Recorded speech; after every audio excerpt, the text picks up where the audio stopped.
নিশ্চয়ই বড় প্রতিদান পাওয়া যায় বড় পরীক্ষার মাধ্যমে। আল্লাহ তাআলা কোরআনে কারিমে বলেন, আহাসিবান নাসু আন ইউতরাকু আন ইয়াকুলু আমান্না ওয়া হুম লা ইফতানুন। মানুষ কি মনে করে যে তারা বলবে যে আমরা ঈমান এনেছি আর তাদের কোনো পরীক্ষায় ফেলা হবে না? এই আয়াতের মর্মার্থ হলো, যার ঈমান যত বেশি তাকে পরীক্ষায় ফেলা হয় তত বেশি।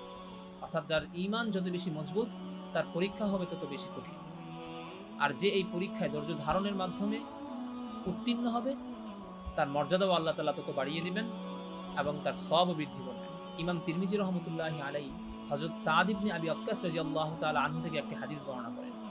হযরত সাদ ইবনে আবি ওয়াক্কাস রাদিয়াল্লাহু তাআলা আনহু বলেন, আমি রাসূল সাল্লাল্লাহু আলাইহি ওয়াসাল্লামকে জিজ্ঞাসা করলাম, মানুষের মধ্যে সবচেয়ে বেশি বিপদ কার উপর আসে? রাসূল সাল্লাল্লাহু আলাইহি ওয়াসাল্লাম বললেন, নবীগণের উপর। তারপর তাদের উপর যারা সবচেয়ে বেশি নিকটবর্তী, অর্থাৎ যারা সবচেয়ে বেশি তাকওয়াবান।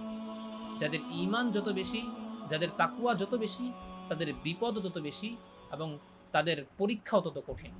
রাসূল সাল্লাল্লাহু আলাইহি ওয়াসাল্লাম আরও বলেন, মানুষকে তার দ্বীনের শক্তি অনুযায়ী পরীক্ষা করা হয়ে থাকে।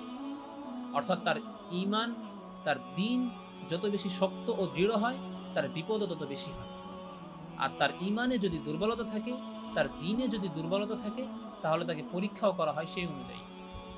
এভাবে পরীক্ষা তার সঙ্গে লেগেই থাকে যতক্ষণ না পর্যন্ত তার সমস্ত গুনাহ মাফ হয়ে যায় এবং তাকে জমিনে এমত অবস্থায় ছেড়ে দেওয়া হয় যে তার উপর আর কোনো গুনাহ অবশিষ্ট থাকে না। ইমাম তিরমিজি রহমতুল্লাহি আলাইহি এই হাদিসটাকে হাসান সহিহ বলেছেন। সুতরাং আল্লাহ তাআলার কাছে সর্বদা এই দোয়া করতে হবে যেন তিনি আমাদেরকে সবসময় গুনাহমুক্ত রাখেন এবং বিপদ আপদে ধৈর্য ধারণ করার তৌফিক দান করেন। মনে রাখতে হবে, যখনই আমাদের উপর কোনো বিপদ আসে সেটা আল্লাহ তাআলা এই জন্যই দিয়ে থাকেন যেন তিনি যাচাই করতে পারেন যে আমাদের ঈমান কতটা মজবুত এবং কে কত বেশি ধৈর্যশীল।